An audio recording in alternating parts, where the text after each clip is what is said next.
Welcome to Tax Insights, presented by Hawkins Ash CPAs. And good morning, listeners. Welcome back to Tax Insight here on WOMT. Jeff, good morning, sir. Good morning, Terry. How are you? I'm doing well. Excellent. Jeff, today we're talking about some mortgage interest here on the show. Right, because, with more and more younger people buying homes, I wanted to spend a little time today talking about the mortgage interest deduction that they may be able to take and how that can potentially save them on taxes. So what qualifies as mortgage interest? Yeah, so what it is it's interest paid, but it has to be interest paid on a mortgage to build or improve your personal residence or one other residence. And that's what generally qualifies for the mortgage interest deduction, but the loan has to be secured by that home. Now, if there's not a mortgage on that property, then it won't qualify. So there's specific rules into, how that home has to be secured. Right. So I know that there have been changes over the years. Where are we at right now?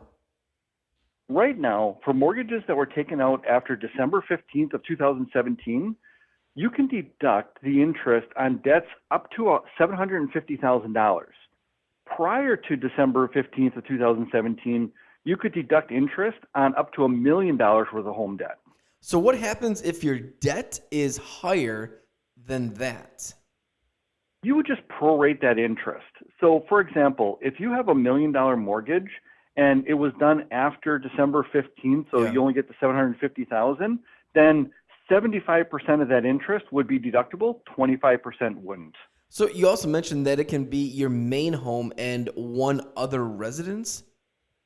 Yeah, so unlike some other deductions, for the interest deduction, you're limited to 2 homes. So if you have 3 homes, the interest on the third home just is not deductible. Gotcha. Now what happens if you have multiple loans on one property? This is what a lot of people have. So they have their first mortgage and then maybe they have a home equity line of credit.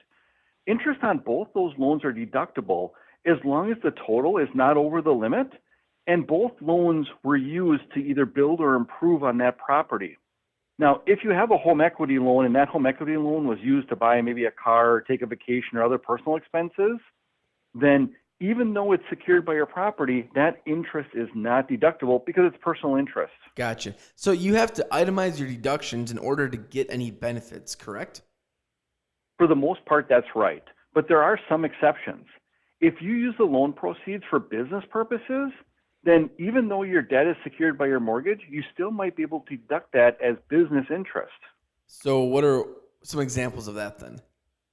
Yeah. So, we talked before about people that rent out their homes, and that portion of the interest can be deducted against the rental income that they get from renting out their personal residences. Now, also, if you take out a mortgage and you end up using those proceeds in your business, you may be able to deduct that interest as business interest.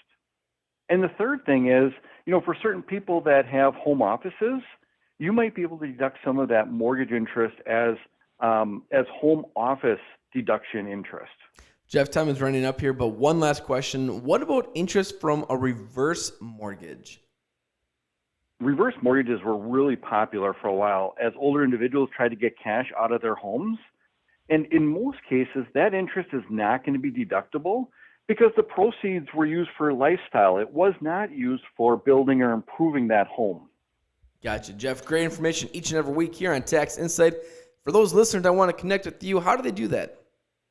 I would go to our website, which is HawkinsAshCPAs.com.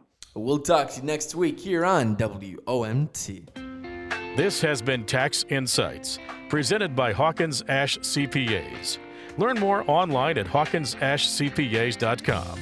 Hawkins Ash CPAs, part of your business, part of your life.